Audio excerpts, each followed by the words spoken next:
ರೈತ ಬಾಂಧವರೇ, ತಮ್ಮೆಲ್ಲರಿಗೆ ನನ್ನ ನಮಸ್ಕಾರಗಳು. ಜೈ ಜವಾನ್ ಜೈ ಕಿಸಾನ್. ರೈತ ಬಾಂಧವರೇ, ಇವತ್ತಿನ ವಿಡಿಯೋದಲ್ಲಿ ನಾವು ಶುಂಠಿ ಬೆಳೆಯಲ್ಲಿ ಸಕ್ಸಸ್ ಆಗಬೇಕಾದರೆ, ಯಶಸ್ವಿ ಆಗಬೇಕಾದರೆ, ಶುಂಠಿ ಬೆಳೆಯಲ್ಲಿ ಹೆಚ್ಚಿನ ಇಳುವರಿ ತೆಗೆಯಬೇಕಾದರೆ ಏನು ಮಾಡಬೇಕಪ್ಪ ಅಂತಂದರೆ, ಮೊಟ್ಟ ಮೊದಲನೇದಾಗಿ ಟ್ರೈಕೋಡರ್ಮಾ, ಸೂಡೋಮೋನಾಸ್ ಇವೆರಡು ಜೈವಿಕ ನಿಯಂತ್ರಣಗಳನ್ನು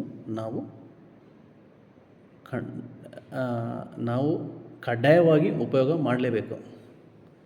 ಟ್ರೈಕೋಡರ್ಮಾ ಮತ್ತು ಸೂಡೋಮೋನಾಸ್ ಇವೆರಡು ಏನಪ್ಪ ಅಂತಂದರೆ ಈ ಬ್ಯಾಕ್ಟೀರಿಯಲ್ ಡಿಸೀಸಸ್ ಮತ್ತು ಫಂಗಲ್ ಡಿಸೀಸಸ್, ಬ್ಯಾಕ್ಟೀರಿಯಲ್ ಮತ್ತು ಫಂಗಸ್ ಎರಡು ರೋಗಗಳನ್ನು ಇದು ಹತೋಟಿ ಮಾಡ್ತದೆ.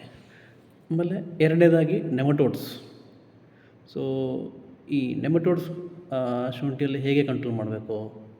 ನೆಮಟೋಡನ್ನು ಕಂಟ್ರೋಲ್ ಮಾಡಲು ಪ್ಯಾಸಿಲೋಮೈಸಿಸ್ ಅಂತ ಸಿಗುತ್ತೆ, ಜೀವಾಣು. ಇದು ಸಹ ಆರ್ಗ್ಯಾನಿಕ್ ಆಗಿರುತ್ತದೆ.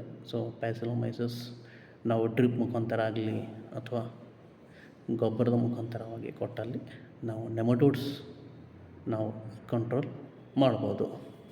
ಆಮೇಲೆ ಮೂರನೇದಾಗಿ ಏನಪ್ಪ ಅಂತಂದರೆ ಈ ಶುಂಠಿಯಲ್ಲಿ ಬರುವಂಥ ಕೀಟಗಳು, ಮಣ್ಣಿನಲ್ಲಿ ಬರುವಂಥ ಕೀಟಗಳು, ಮತ್ತು ಕೀಟಗಳನ್ನು ಹೇಗೆ ನಾವು ನಿಯಂತ್ರಣ ಮಾಡಬೇಕು? ಮೆಟರೈಸಿಯಮ್ ಅಂತ ಸಿಗುತ್ತೆ. ಸೊ ಮೆಟರೈಸಿಯಮ್ ಇದು ಸಹ ಲಿಕ್ವಿಡಲ್ಲಿ ಸಿಗುತ್ತೆ, ಆಮೇಲೆ ಸಾಲಿಡು ಸಿಗುತ್ತೆ. ಸೊ ಇದು ನಾವು ಮೆಟರೈಸಿಯಮ್ ಬೆಳೆಗೆ ನಾವು ಹಾಕಿದೆ ಅದರಲ್ಲಿ ನಾವು ಈ ಶುಂಠಿಯಲ್ಲಿ ಬರುವಂಥ, ಮಣ್ಣಿನಲ್ಲಿ ಬರುವಂಥ ಕೀಟಗಳನ್ನು ನಾವು ಹತೋಟಿ ಮಾಡ್ಬೋದು. ಸೊ ಆಮೇಲೆ ನೆಕ್ಸ್ಟ್ ಏನಪ್ಪ ಅಂತಂದರೆ ಈ ರಸ ಹೀರುವ ಕೀಟಗಳು ಶುಂಠಿಯಲ್ಲಿ ಅದು ಹೇಗೆ ಕಂಟ್ರೋಲ್ ಮಾಡಬೇಕಪ್ಪ ಅಂತಂದರೆ ಬೆವೇರಿಯಾ ಅಂತ ಸಿಗುತ್ತೆ, ಬೆವೇರಿಯಾ ಬೇಸಿಯಾನ. ಸೊ ಇದು ನಾವು ಸಿಂಪರಣೆ ಮಾಡಿದೆ ಅದರಲ್ಲಿ ನಾವು ರಸ ಹೀರಿಯ ಕೀಟಗಳನ್ನು ನಾವು ಹತೋಟಿ ಮಾಡ್ಬೋದು. ಓಕೆ, ದೆನ್ ನೆಕ್ಸ್ಟ್ ಈಗ ಏನಪ್ಪ ಅಂತಂದರೆ ಇದರ ಬೆಳವಣಿಗೆಗಾಗಿ, ಗ್ರೋತ್ ಆಗಿ, ಒಳ್ಳೆಯ ಇಳುವರಿಗಾಗಿ ನಾವು ಏನೇನು ಉಪಯೋಗ ಮಾಡಬೇಕಪ್ಪ? ಮೊಟ್ಟ ಮೊದಲನೇದಾಗಿ AMC ಅಂತ ಸಿಗುತ್ತೆ, ಅರ್ಕಾ ಮೈಕ್ರೋಬಿಯಲ್ ಕಾನ್ಸ್ಟೋರಿಯಮ್. ಇದರಲ್ಲಿ NPK ಕಲ್ಚರ್ ಇರುತ್ತೆ. ಸೊ ಇದು ಒಂದರಿಂದ ಎರಡು ಮೂರು ಸರಿ ನಾವು ಸ್ಪ್ರೇ ಮಾಡಿದೆ ಅದರಲ್ಲಿ. ಇದು ಸಾಕಷ್ಟು ಬೆಳೆಗಳಿಗೆ ಏನಪ್ಪ ಅಂತಂದರೆ ಇದು ನ್ಯೂಟ್ರಿಯೆಂಟ್ಸ್ ಕೊಡುತ್ತೆ, ಶಕ್ತಿ ಕೊಡುತ್ತೆ. ಸೊ ಶುಂಠಿಯ ಬೆಳವಣಿಗೆಯಲ್ಲಿ ಸಹಾಯ ಮಾಡುತ್ತದೆ. ನೆಕ್ಸ್ಟ್ ಏನಪ್ಪ ಅಂತಂದರೆ ವ್ಯಾಮ್ ಅಂತ ಸಿಗುತ್ತೆ ಮಾರುಕಟ್ಟೆಯಲ್ಲಿ. ಈ ವ್ಯಾಮ್ ಉಪಯೋಗ ಮಾಡೋದರಿಂದ ಈ ಶುಂಠಿಯಲ್ಲಿ ಹೆಚ್ಚಿನ ನಾವು ಇಳುವರಿ ತೆಗಿಬೋದು. ಈ ಬೇರಿನ ಗ್ರೋತ್ ಮಾಡುತ್ತೆ, ಭಾಳ ವೇಗವಾಗಿ ಗ್ರೋತ್ ಮಾಡುತ್ತೆ.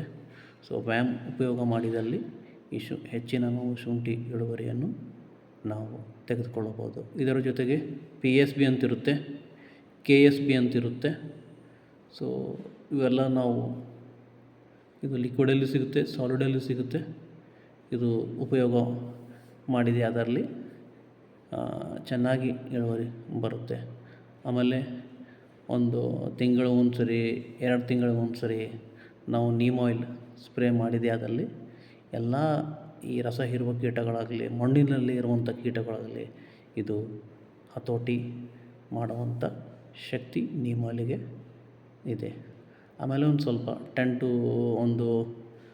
25 to 30 kgs ಜಿಪ್ಸಮ್ ಹಾಕಿದೆ ಅದರಲ್ಲಿ. ಇದು ಮಣ್ಣನ್ನು ಲೂಸ್ ಮಾಡುತ್ತೆ. ಸೊ ಜಿಪ್ಸಮ್ ಲೂಸ್ ಮಾಡುತ್ತೆ ಮಣ್ಣನ್ನು. ಸೊ ಇದರಿಂದ ಬೇರಿನ ಬೆಳವಣಿಗೆ ಬಹಳ ಚೆನ್ನಾಗಾಗುತ್ತೆ. ಸೊ ಇಷ್ಟು ತಾವು ಮಾಡಿದೆ ಅದರಲ್ಲಿ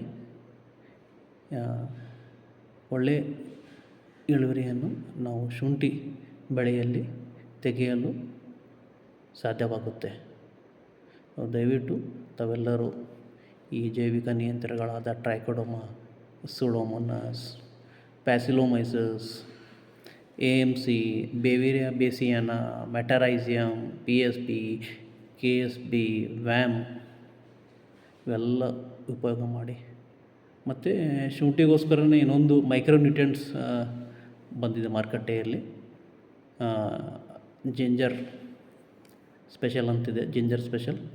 ಇದು ಇದು ಉಪಯೋಗ ಮಾಡೋದರಿಂದ ಎಲ್ಲ ಒಂದು ಪೋಷಕಾಂಶಗಳು ಕೊರತೆ ಏನಪ್ಪ ಅಂದರೆ ನೀಗಿಸುತ್ತೆ. ಸೊ ತಾವೆಲ್ಲರೂ ಈ ಜಿಂಜರ್ ಸ್ಪೆಷಲನ್ನು ಉಪಯೋಗ ಮಾಡಿ. ಸೊ ಇದೊಂದು ಚಿಕ್ಕ ಮಾಹಿತಿಯಾಗಿದೆ. ಶುಂಠಿ ಬೆಳೆಯುವವರಿಗೆ ತಾವು ಇದನ್ನು ಗಮನಿಸಿ ಉಪಯೋಗ ಮಾಡಿ ಹೆಚ್ಚಿನ ಇಳುವರಿ ಪಡೆದುಕೊಳ್ಳಿ ಎಂದು ಹಾರೈಸುತ್ತಾ ಈ ವಿಡಿಯೋ ನಾನು ಮುಕ್ತಾಯಗೊಳಿಸುತ್ತೇನೆ.